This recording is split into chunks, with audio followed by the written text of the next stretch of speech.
everyone, and welcome back to Lots of Stories. I'm here with a wonderful storyteller, Mark, who I met in a sketch writing class at Magnet Theater.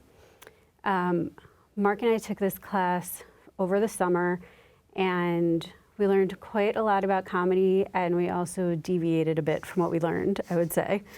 Mark, how are you doing? I'm doing great. Good. Anything you'd like to tell us about yourself? Let's see, where do I begin? Where does he begin? I don't know.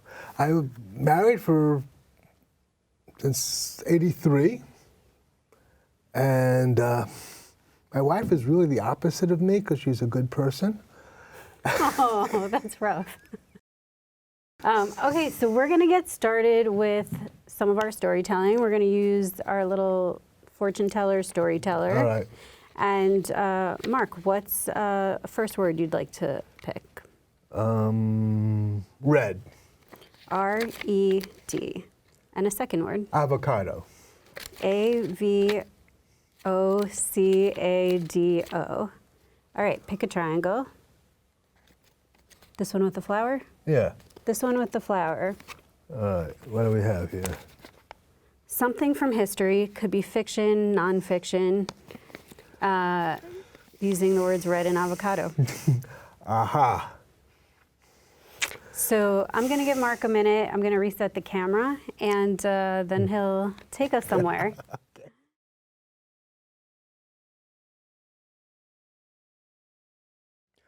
It's a little known fact that Marie Antoinette had a love for red avocados.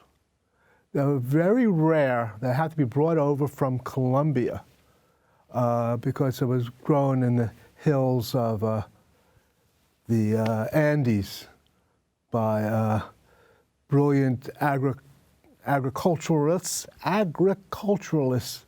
the Incas and the Quechua, I think they're called, who created most of our vegetables. But the red avocado was the rarest one of all. It was really hard to keep fresh because they only had sailing boats.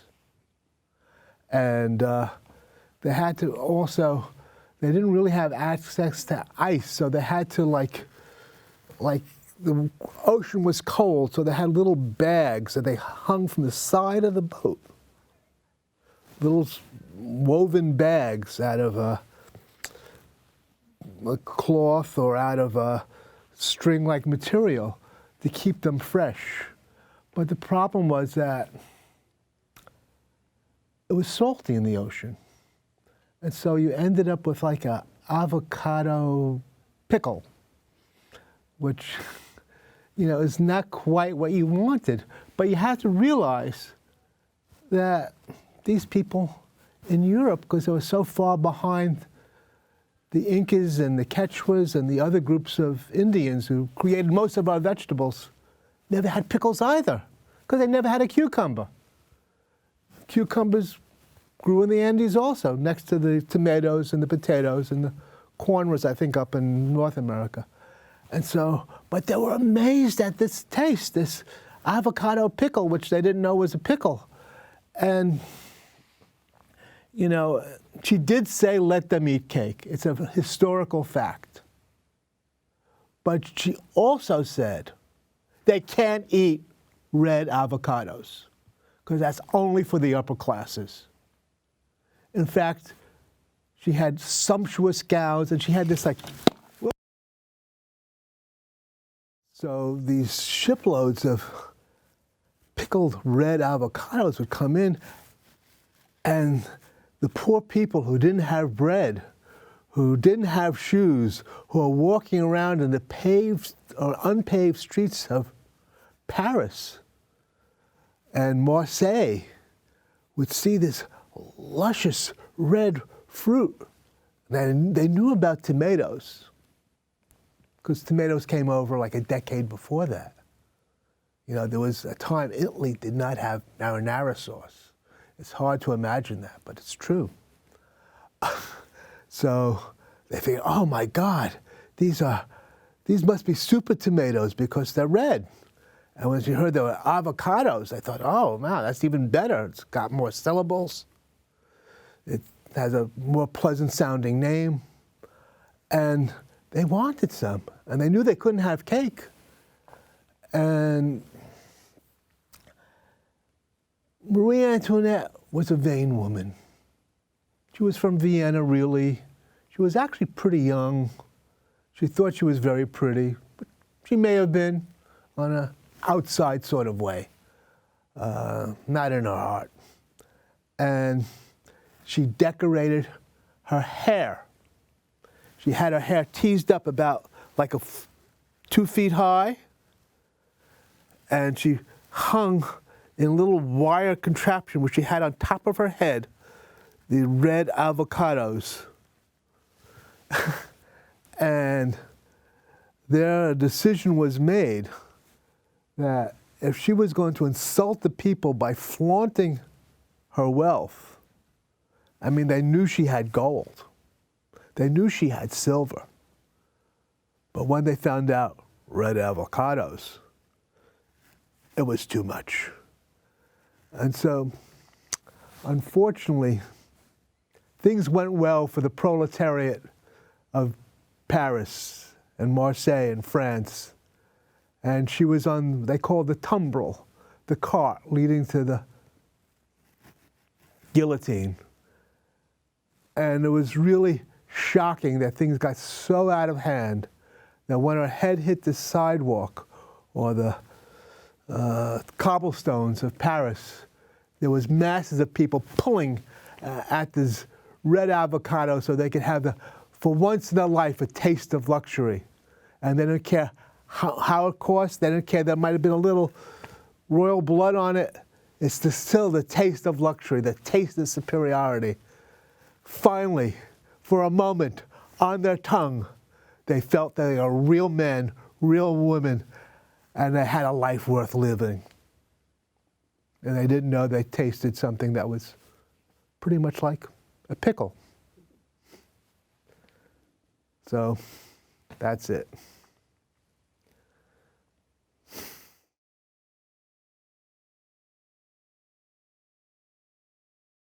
Okay, thanks, Mark, for that story. I have so many questions about what was true and what was not true. All true. All true. We're going to be fact-checking later. We might not be fact-checking later, but I would take it with a grain of salt, pickling salt, perhaps. That was really fun. I like a good historical tale. Thank Some you. things they don't teach you in school. Exactly. You know, though I will say I had an English teacher in high school who was just an amazing teacher. She would kind of teach imagination. Like, she really cultivated in us. And she used to write back notes to us almost as long as the papers we wrote her in like red pencil. It was like the friendliest red pencil you've ever seen because she just really engaged with your ideas. It was wonderful. Yeah. So some people can teach it. Some people have the gift. And some people just are good at lying. We like to think about it in this context as telling stories. All right, Mark, will you set me up? Help me find my, here. All right. All right, hold it. All right. All right, my first word is, I noticed that I tend to pick a lot of colors. I'm gonna just keep going with that. Orange. All right. O-R-A-N-G-E. Okay, and then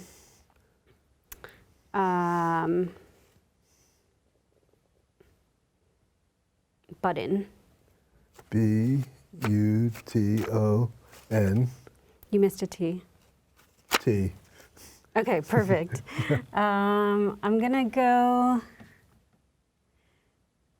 I don't remember what's in any of them. This one. That one. All right. The other one with the lightning on the side. Let's see. A story about a friendship. Fiction, nonfiction. All right, story about friendship, orange, button. I'm gonna take a minute to think and to change the camera, and we'll be with you shortly.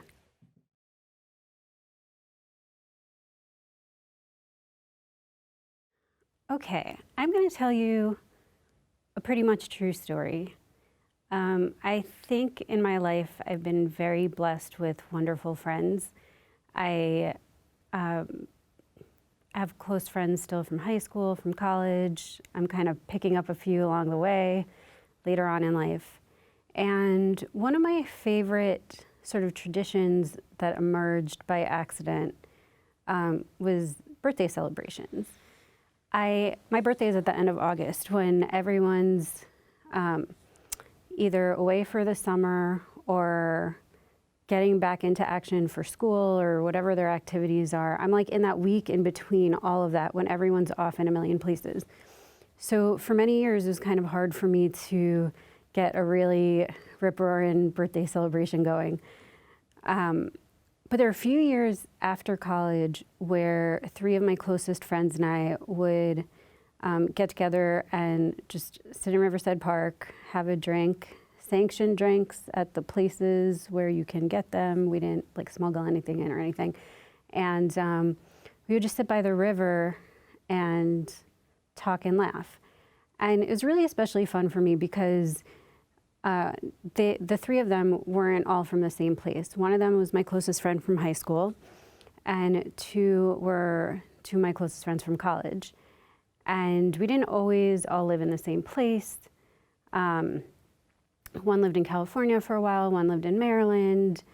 Everyone was kind of always moving around in those 20s years. But somehow there was a string of years where the four of us managed to get together.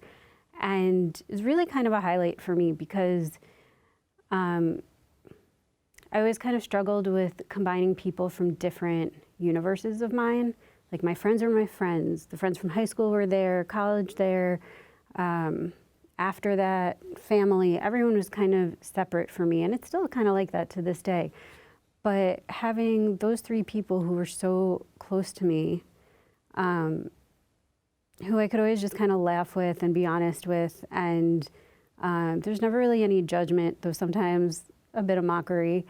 We'd like the same movies and music and everything. And we'd just sit there in Riverside Park, usually on the Upper West Side, and not further down or further up, but just kind of in that sweet spot in the middle where you can see the river and you can see the trees. And it's in August, so you have these hot days, but you have some wind come by from the water and the sun setting orange and reflecting in our drinks and reflecting in our moods. And I don't know what to say about buttons, though I guess maybe what I'll say is that when I was in college was when people started having cell phones more readily. And I resisted for a really long time until I went away to California for a semester, and my parents were very stressed about the idea of me going without a cell phone. So I got one. And I feel like in the beginning of the times that we would gather in Riverside Park, the four of us would really just experience nature for a while. And then as the years grew on, we were much more in our phones. We really kind of forgot how to just sit there sometimes probably and not thinking about what else we had to do or who else we had to respond to or whatever. But a few years ago, I think it was when I turned 35, I'm not sure. One of those three friends, she and I got together, and she and I, for years since college, would get together and write. And she joined me in Riverside Park. We brought paper and different colored pens, and we just sat writing stories and poetry and nonsense.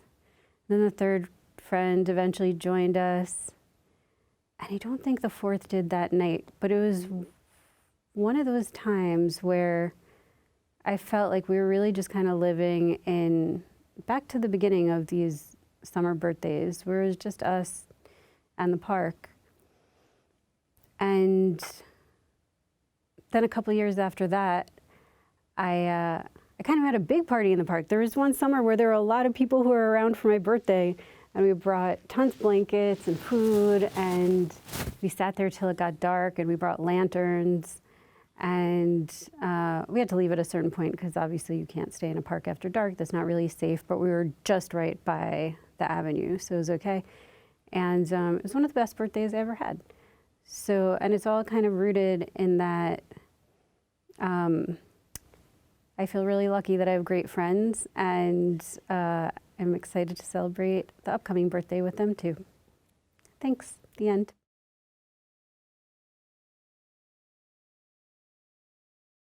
Thanks for listening to my story. That was all true. I ended up not making up anything. I felt that Mark's imagination took us far enough today that I would stay a little more grounded. But it was really fun telling stories with you. Thank you. Thank you for being on the show, and it's really nice to have you. I'm glad to be here. Thanks. All right, we'll see you next time.